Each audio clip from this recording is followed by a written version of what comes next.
A'udzubillahi minasyaitonir rajim. Wa ma min dabbatin fil ardi illa 'ala Allahi rizquha. Semua yang melata di atas muka bumi Allah ini dijamin rezekinya. Semua yang melata, semua yang bergerak. Setelah diteliti oleh para ulama, dabbah artinya binatang. Selalu diterjemahkan dabbah, dabbatul ardi. Binatang yang berjalan di atas muka bumi ini dijamin Allah Ta'ala rezekinya. Kenapa disebutkan binatang?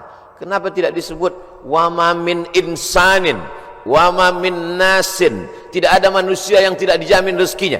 Digunakan kata yang paling rendah, paling hina, paling kotor, binatang.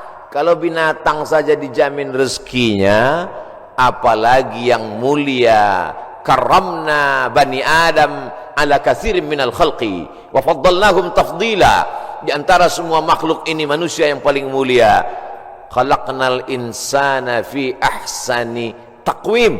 Dari bentuk susunan fisiknya paling sempurna, dari bentuk keseimbangan antara akal dengan nafsunya juga sempurna. Ada yang satu ini nafsu aja, tak ada akal, binatang. Ada yang satu ini akal saja, tak ada nafsu, malaikat. Makanya kalau ada teman kita nafsu aja, tak ada akal, kita udah tahu dia sama geng mana. Maka paling sempurna bentuknya, keseimbangannya manusia. Tapi Allah tidak sebutkan manusialah yang kujamin rezekinya, tidak. Allah sebutkan yang paling hina. Kalau binatang yang kotor tidak berakal saja dijamin Allah rezekinya, apalagi manusia. Maka ada ungkapan pepatah orang Melayu, rezeki musang tidak akan dihabiskan harimau. Rezeki musang tak akan pindah ke mulut harimau. Secara fisik harimau lebih besar, secara fisik harimau lebih buas, lebih gagah, lebih tajam taringnya. Raja hutan, raja rimba. Musang biasa saja. Bahkan ada musang yang paling keren ya kopi luwak, karena itulah makanan dia. Tapi rezeki musang tidak akan mungkin dihabiskan harimau. Kalaulah gara-gara harimau musang itu tidak makan, maka sudah lamalah musang itu punah dan musnah, tidak ada lagi di permukaan bumi. Tapi sampai hari ini musang masih tetap ada dan harimau pun tetap ada. Begitu Allah Subhanahu wa taala mencari, menyediakan rezekinya. Binatang yang melata, melatanya tidak pula di atas tanah. Justru dia unik. Kalau binatang yang lain kakinya di atas tanah, kepalanya, dia justru terbalik. Justru kaki dia yang ke atas, dia yang ke bawah. Bukan Spiderman, cicak. Makanannya pun luar biasa. Yang dia makan tidak melata tapi yang terbang, nyamuk. Bisa juga dia makan. Jadi kalau ada orang dikasih Allah Ta'ala tangan, kaki, kudrat, iradat, kemauan, kehendak, dikasih Allah Ta'ala akal sehat, badan sehat, segar bugar, tapi cemas dengan rezekinya, dia mestinya malu dengan cicak. Kemudian bagaimana Allah Subhanahu wa taala membagi rezeki itu? Lau tawakkaltum 'ala Allah haqqa tawakkulih. Kalau kamu bertawakal kepada Allah sebenar-benar tawakal, la razaqakum kama ruziqat thair. Kamu diberi Allah rezeki sebagaimana seekor burung mendapatkan rezeki. Bagaimana seekor burung mendapatkan rezeki? Taghdu khimasan wa taruhu bitanan. Terbang keluar sarang pada waktu pagi dalam keadaan perut kosong dan pulang dalam keadaan perut kenyang. Sampai hari ini belum ada burung yang tidak mau terbang karena khawatir dapat rezeki atau tidak. Burung merpati terbang tinggi, tahu dia di mana letak sarangnya dan pulang dia dalam keadaan perut kenyang. Padahal yang diberikan Allah kepada dia cuma dua, paruh dengan cakar kakinya. Dengan dua itu bisa dia makan. Uniknya burung-burung ini adalah makanannya berada di dalam air, dia di atas udara, lalu kemudian dia hanya sebentar saja memantau, masuk dia ke dalam dan bisa diangkat kembali. Kalau tidak percaya pada isi ceramah saya ini, sering-sering nonton film yang isinya binatang aja, tentang flora dan fauna, tentang hewan, tentang burung. Aneh dan uniknya yang menyuruh kita untuk mempelajari binatang hewan ini adalah Allah Subhanahu wa taala. Tapi yang mempertontonkan kita, kameramennya sampai berbulan-bulan di dalam hutan untuk menampilkan, hanya memperlihatkan seekor burung bisa menangkap seekor ikan, untuk memperlihatkan bagaimana Allah membagi rezeki kepada kita. Sesungguhnya di balik konten yang luar biasa ada kameramen yang sangat tersiksa. Jadi besar sekali jasa kameramen.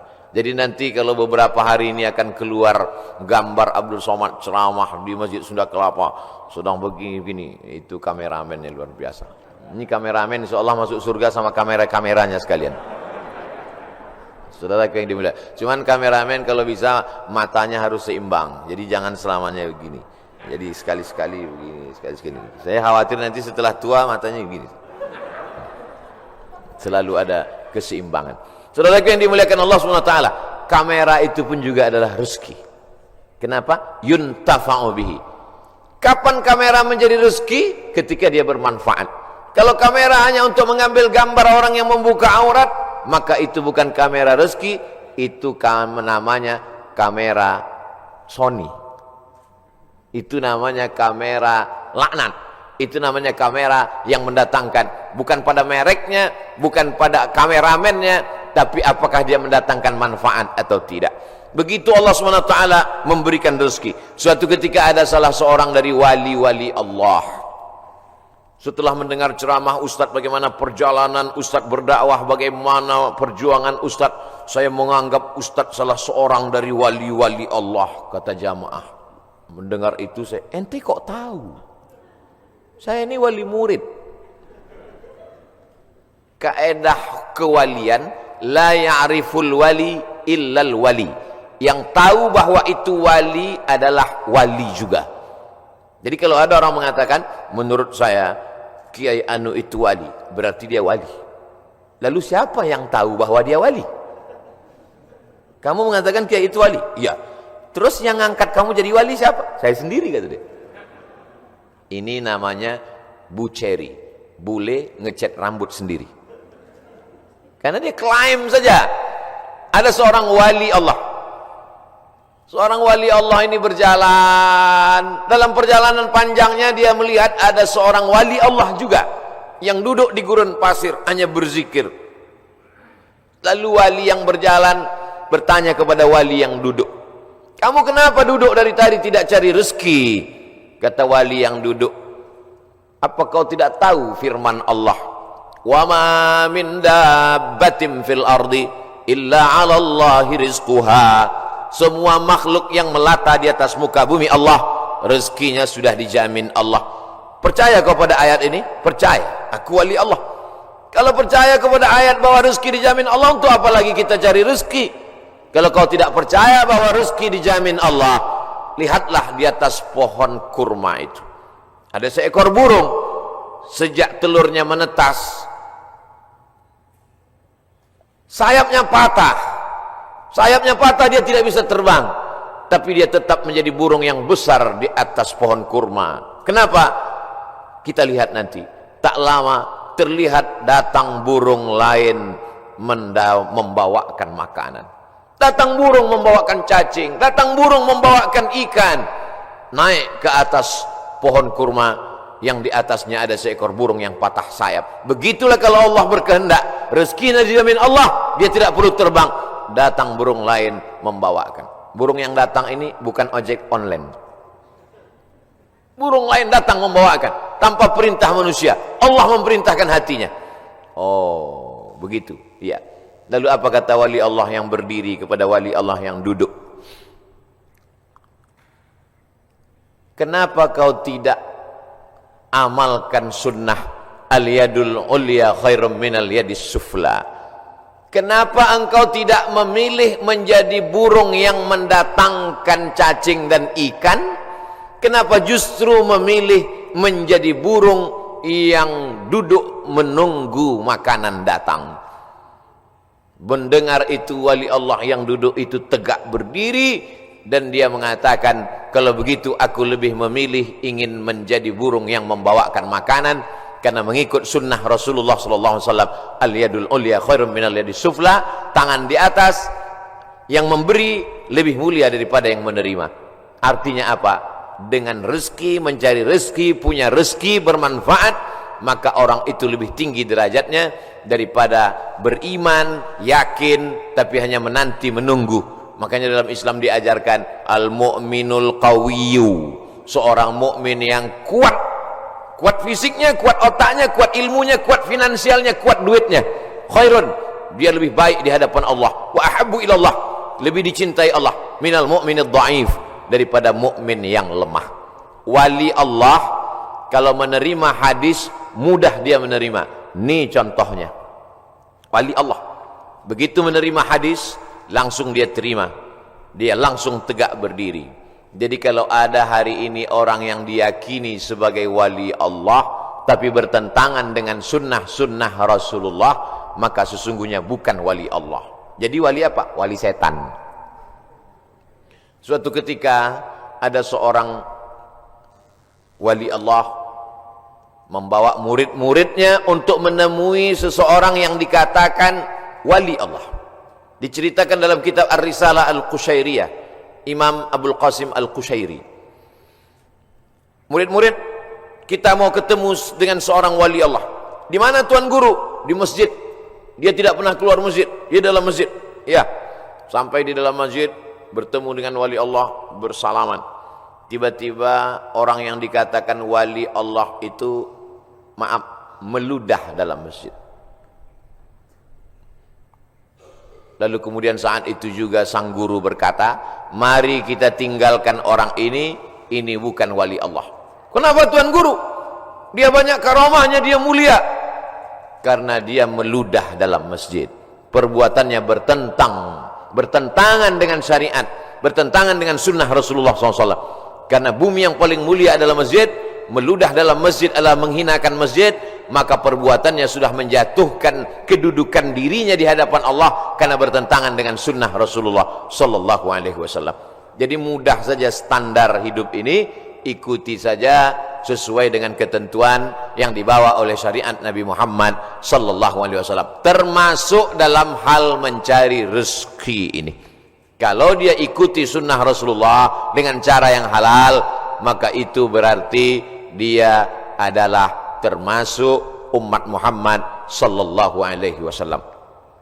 Dia kaya Pak Ustadz, mobilnya mewah, mahal, rumahnya megah, hebat, tapi tidak pernah keluar rumah cari rezeki. Jangan-jangan punya babi ngepet, jangan-jangan tuyulnya 3 kontainer.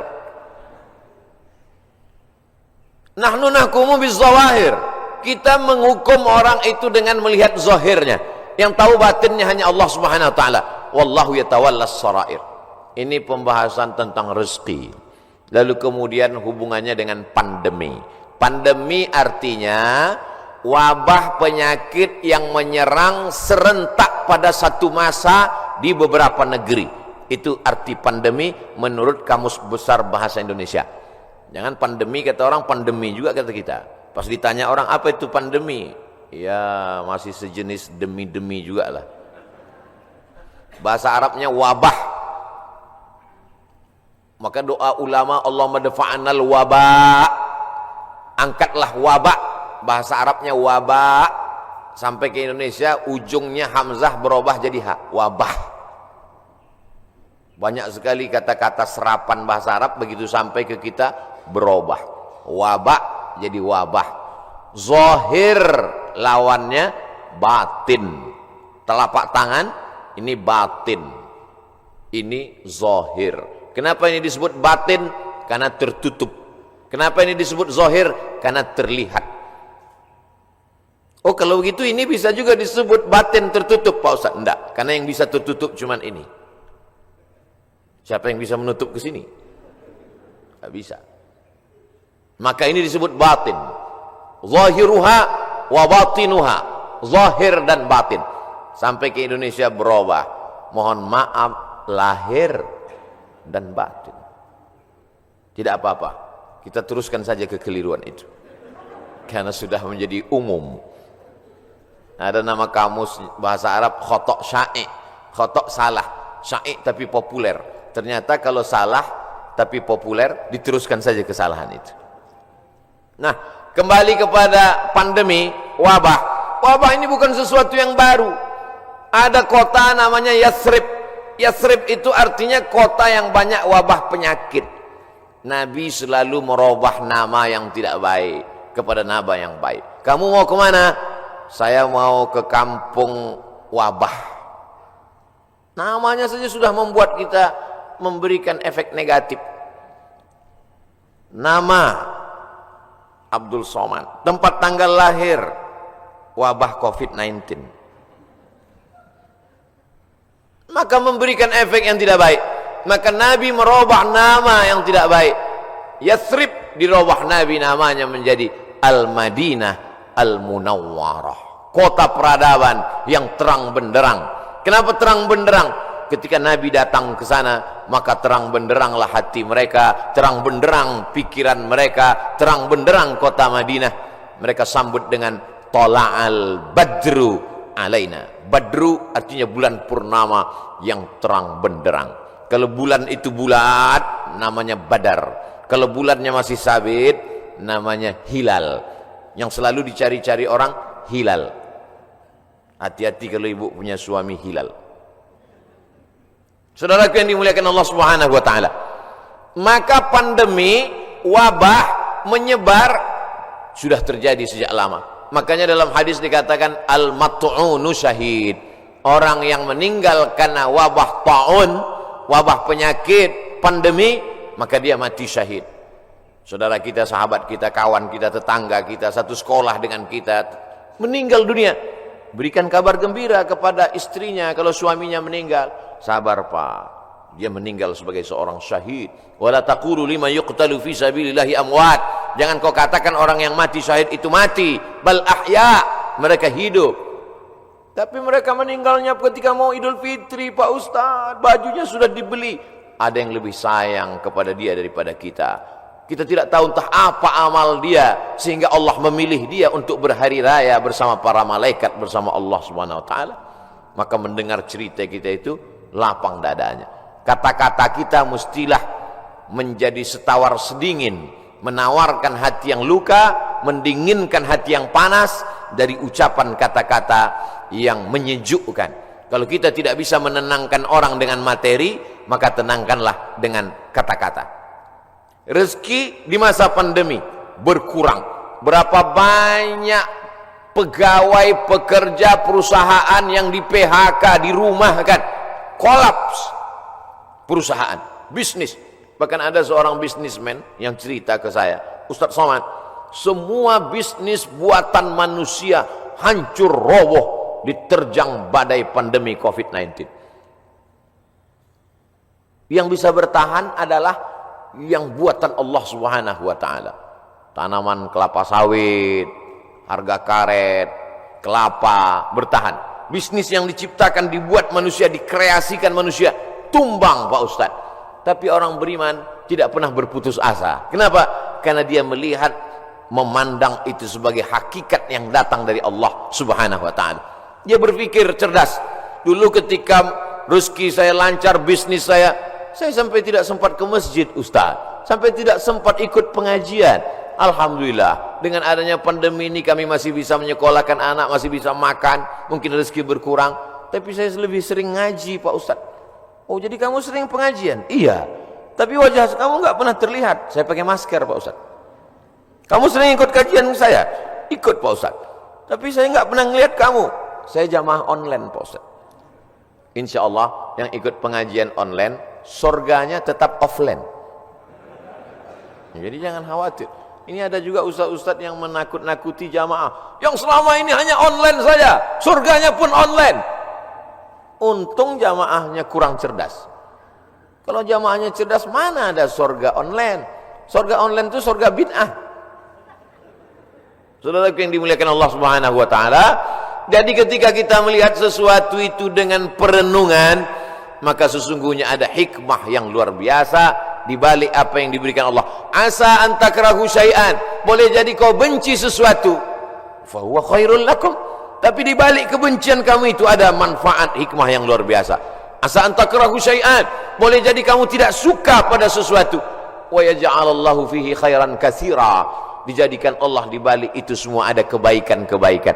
Tapi kadang kita susah untuk berpikir cerdas, cermat, jernih di tengah hiruk pikuk suara orang banyak. Gimana kata kalau kita mau berpikir saat di tangan kita dua handphone, yang satu IG, yang satu Instagram? Gimana kita mau berpikir jernih di saat kita sedang di tengah orang yang pikirannya berkecamuk? Maka bangunlah di tengah malam, seperti jamaah yang dikatakan protokol tadi, yang datang jam 3 malam ke masjid. Kalau dia sampai ke masjid jam 3, tentu bangunnya jam 2. Yang sholat subuh jam 7.30, nggak tahu bangunnya jam berapa. Dia datang ke masjid, tentu dia bangun, habis itu dia mandi, terapi mandi segar, menyegarkan tubuhnya, menyegarkan pikirannya, bersih, gosok gigi, suci, menghadap Allah SWT, sholat sunat wudhu 2 rakaat, sholat sunat taubat, sholat sunat tahajud, sholat sunat hajat, sholat sunat witir, berzikir, menjelang azan berkumandang ke masjid. Jernih pikirannya melihat ini. Kalaulah orang rezekinya seret, rezekinya mampat, lalu kemudian dia alihkan konsentrasinya untuk melepaskan sejarah kerisauannya dengan narkoba, dengan khamar, dengan pergaulan bebas, sesungguhnya dia hanya sedang mengalihkan satu masalah kecil, sedang dialihkan kepada masalah yang besar. Gimana ibu? Bisnisnya sejak Covid ini makin turun atau makin? Alhamdulillah Pak Ustaz, alhamdulillah ada Covid. Alhamdulillah pula dia bilang ada Covid. Kenapa? Selama ini saya kalau mau buka usaha mesti sewa ruko, mesti sewa tempat. Hari ini saya bisa bisnis online Pak Ustaz. Saya cukup buat pasang iklan, masak di dapur sendiri, menggunakan jasa teman-teman yang bisa mengantar, akhirnya makan. Berapa banyak saudara-saudara kita yang hari ini bisnisnya tetap berjalan. Dengan cara apa? Dengan cara online. Cara menyampaikan makanannya saja yang online, makanannya tidak online. Bukan berarti makanan itu digambar lalu dikirim. Makanannya tetap diantarkan dan berjalan. Kenapa? Karena ketika kita duduk dengan tenang, maka akan ada ide-ide yang diberikan Allah Subhanahu wa taala. Yang menenangkan hati itu siapa? Allah. Huwallazi anzala sakinata. Allah taala yang menurunkan ketenangan fi qulubil mu'minin, ke dalam hati orang beriman. Tapi tidak semua bisa begini. Apotik, jual obat, minyak kayu putih, haba sauda, madu. Justru di musim-musim ini peningkatannya luar biasa. Kenapa? Karena orang takut. Kalau orang takut, dia cemas, dia ngeri, dia suka minum herbal, lalu kemudian dia dengarkan hadis yang disampaikan Ustadz. Habbatus sauda, syifa'un min kulli da'. Habba sauda, jintan hitam, Arab, obat dari segala macam penyakit. Yang tidak bisa diobatinya hanya tua dan mati saja. Yang lain daripada itu bisa diobatinya. Alaikum bisyifa'aini, hendaklah kamu berobat dengan 2 penyembuh, al-asal, madu, wal Qur'an. Wa nunazzilu minal Qur'ani ma huwa syifa'. Kami turun Al-Qur'an itu sebagai obat, sebagai penyembuh, sebagai penawar. Maka diamalkan mereka ruqyah, habba sauda, herbal, madu, jintan, kostul hindi, maka luar biasa.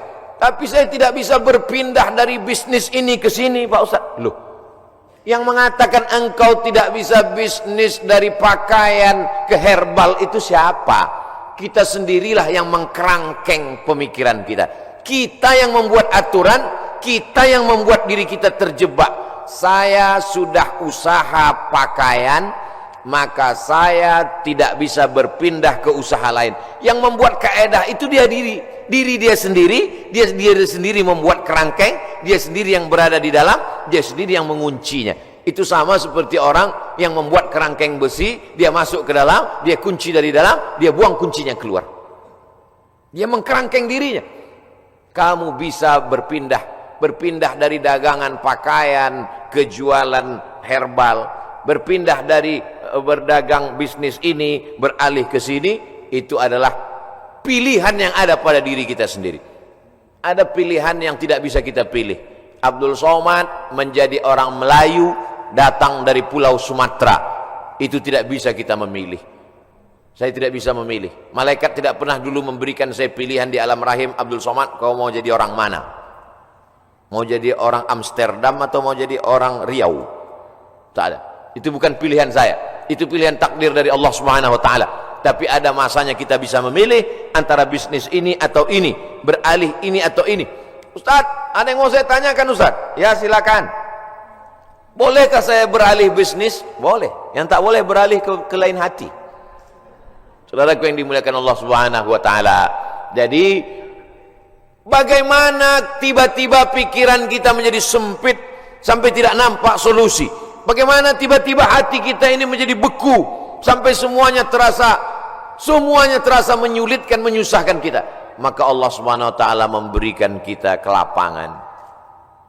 Man lazimal istighfar, siapa yang melazimkan istighfar, mengistiqomahkan, mengamalkan istighfar, ja'alallahu lahu min kulli dhiqin makhraja. Habis waktu ceramah. Oh, matahari terbit. Hebatnya di Masjid Agung Sunda Kelapa. Setiap matahari terbit, bunyi alarm. Setiap matahari terbit, bunyi alarm. Setiap matahari terbit, bunyi alarm. Lama-lama jamaah mengambil kesimpulan bahwa kalau alarm tidak berbunyi, matahari tidak terbit. Kalau ada usaha, baru ada rezeki. Kalau ada usaha, baru ada rezeki. Kalau ada usaha, baru ada rezeki. Kalau tidak ada usaha, berarti tidak ada rezeki. Rezeki terbagi dua. Ada rezeki yang bersifat mauhibah, pemberian Allah. Ada rezeki yang bersifat al-kasbu, usaha. Dan berapa banyak rezeki yang berdasarkan pemberian Allah Ta'ala jauh lebih besar daripada usaha. Tapi jangan gara-gara ini lalu orang tidak mau berusaha. Usaha datang dari kita, pemberian datang dari Allah. Cobalah tanya bisnismen orang-orang kaya itu, apakah dari usahanya itu datang? Berapa banyak usahanya biasa saja, tapi pemberian Allah Subhanahu wa taala luar biasa. Yang dinilai Allah adalah bagaimana seorang hamba berusaha. Itulah ahlus sunnah wal jamaah. Adapun orang yang berpangku tangan menunggu hujan turun dari langit, mereka adalah ahlul bid'ah wad dhalalah. Namanya kelompok Jabariyah. Al-Jabr. Ada wali nikah itu namanya wali majbur, wali yang boleh memaksa. Jabariyah orang yang terpaksa. Kata dia, hidup dia ini terpaksa karena takdir. Kau kenapa tidak berusaha? Semua sudah ditakdirkan Allah. Kau kenapa mabuk? Saya tidak ada niat mabuk Pak Ustadz, saya terpaksa karena takdir. Dua salah dia. Pertama, dia berbuat dosa. Yang kedua, dia mengkambing hitamkan Tuhan atas segala dosa-dosanya. Maka orang seperti ini dihukum double oleh Sayyidina Umar bin Khattab. Pada zaman Umar pun spesies manusia seperti ini sudah ada. Yang sekarang ini hanya pengikut-pengikutnya saja, neonya, model barunya muncul di zaman modern ini. Maka orang seperti ini bukan ahlu sunnah. Ahlu sunnah adalah berkeyakinan bahwa rezeki dijamin Allah, tapi dia juga berusaha. Menurut Imam Abul Hasan Al-Asy'ari, maka itulah yang disebut dengan al-kasbu wal ikhtiar. Ada usaha. Subuh ini saya sudah ditakdirkan Allah Subhanahu wa taala ada 2 minuman. Yang berada di atas meja ini walaupun nampaknya 3, yang minuman 2, yang ini hand sanitizer. Lalu kemudian saya boleh memilih antara 3 ini. Yang mana yang mau diminum, boleh pilih. Mau yang ini atau yang ini, tapi jangan yang ini. Ketika dia sudah diberikan kepada saya, maka ini milik saya, ini udah takdir saya, ini ketetapan untuk saya. Tapi saya mesti menggerakkan tangan saya, mesti memasukkannya ke mulut saya. Semuanya datang dari Allah. Gerak ini tangan bisa bergerak, itu pun dari Allah. Hati ini untuk condong kemana, itu pun dari Allah. Itulah mengapa dikatakan wallahu khalaqakum wa ma ta'malun. Allah menciptakan kamu dan perbuatan kamu. Perbuatan kamu itu pun juga ciptaan Allah, karena semua datang dari Allah. Menulis, tangan yang menulis ciptaan Allah. Pena, kertas, itu pun ciptaan Allah. Maka dikatakan bahwa kamu dan perbuatan kamu adalah ciptaan Allah. Tapi kita punya pilihan. Wa nafsin wa ma sawwaha, demi jiwa dan penciptaannya. Fa alhamaha fujuraha, ada jalan kiri, jalan fujur, jalan bengkok, jalan hitam. Wa taqwaha, jalan kanan, jalan baik, jalan putih. Maka kita tinggal memilih. Ketika pilihan kita benar, kita dapat surga. Walladzina amanu wa amilus solihati ulaika ashabul jannah walladzina kafaru wa kadzdzabu biayatina ulaika ashabun nar. Jangan dengan penuh kesadaran sendiri menabungnya di bank konvensional haram, duitnya duit riba, dimakan dengan penuh kesadaran. Ketika ditanya, kau makan riba? Iya, tapi ini haram. Takdir, susah saya menolaknya, Ustaz. Tidak bisa begitu, karena kita punya pilihan untuk mengalihkan dia dari konvensional ke syariah. Kita punya pilihan untuk memilih antara yang haram dengan yang halal. Ketika pilihan itu tepat, disitulah balasan datang dari Allah subhanahu wa ta'ala. Saudaraku yang dimuliakan Allah, ada orang yang sanggup memilih tapi dia tidak mau. Ada orang yang tidak tahu, ada yang pura-pura tidak tahu. Maka semua jenis manusia ini nanti akan mempertanggungjawabkannya di hadapan Allah subhanahu wa ta'ala. Dengan mengaji kita menjadi tahu. Setelah tahu, ujiannya lebih berat. Selama ini kita tidak tahu, kadang-kadang ada enaknya juga tak tahu. Ada mahasiswa lama, ada mahasiswa baru. Mahasiswa lama dengan mahasiswa baru duduk di tempat yang sama, mau daftar ulang di awal tahun ajaran. Tiba-tiba turun seseorang lewat. Mahasiswa lama lari pontang-panting. Mahasiswa baru nyantai sambil duduk merokok, ngelihat cuek aja. Memangnya yang lewat itu siapa? Rektor. Kenapa mahasiswa lama lari pontang-panting? Dia kenal, dia tahu. Kenapa mahasiswa baru cuek saja seperti tak ada masalah? Karena tidak tahu. Makanya banyak orang sekarang tidak mau tahu dengan agama. Kenapa? Karena kalau saya tahu nanti jadi takut. Padahal takut itulah yang dipesankan oleh khotib di atas mimbar. Takutlah kepada Allah. Itulah yang kita tanamkan selama Ramadan 30 hari. 30 malam, malamnya qiyam, siangnya siam. Akhir daripada target puasa itu adalah la'allakum tattaqun, takut. Salat, tegak, ruku, sujud, subuh, zuhur, asar, maghrib, isya, tahajud, witir, doa, qabliyah, ba'diyah. Apa yang ingin dicapai? Inna salata tanha 'anil fahsya wal munkar. Kajian subuh, kajian kita ini, apa target visi misi dari kajian ini? Kajian ini supaya takut kepada Allah, jangan sampai makan haram, jangan gara-gara pandemi ini lalu kita kemudian berubah keyakinan. Makanya pesan Nabi, qul amantu billah, berilah aku pesan ya Rasulullah. Kalau sudah aku terima pesan yang singkat padat ini, aku tidak akan bertanya lagi kepada siapapun. Katanya, amantu billah, katakan aku beriman kepada Allah. Tsumma istaqim, istiqamah. Istiqamah. Sebelum pandemi istiqamah, berusaha dengan rezeki yang halal. Setelah pandemi pun juga istiqamah. Mudah-mudahan kajian ini membuat kita tetap istiqamah, tetap kuat iman dan Islam. Kita sampaikan kepada sahabat jamaah semuanya bagaimana menghadapi pandemi tetap dengan rezeki yang halal. Mudah-mudahan kita selalu dalam ridha Allah subhanahu wa ta'ala. Lebih kurang 60 menit, kurang-kurang sedikit mohon dimaafkan. Saudaraku yang dimuliakan Allah subhanahu wa ta'ala, itu yang dapat saya sampaikan pada subuh kali ini. Aqulu qawli hadza astaghfirullah li wa lakum. Selanjutnya saya kembalikan ke protokol. Wassalamualaikum warahmatullahi wabarakatuh.